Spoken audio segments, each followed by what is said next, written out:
Hello guys, welcome back to the channel. In this today's video, I'm going to show you how you can find the hammer to save Lana in Dress to Impress X Flee the Facility update on Roblox.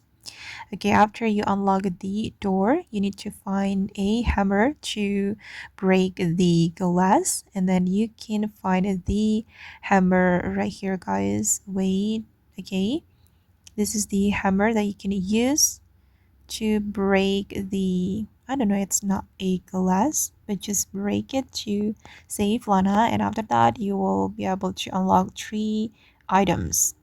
Okay, yay, we got the items. Okay guys, and that's all the way to find the hammer to save Lana in Dress to Impress X Play the Facility on Roblox. I hope this video will be useful for you guys. Thank you so much for watching, and if you found this tutorial useful, don't forget to hit the like button, leave your comments, and also subscribe to this channel. See you in the next video guys. I hope that you can complete the mission faster.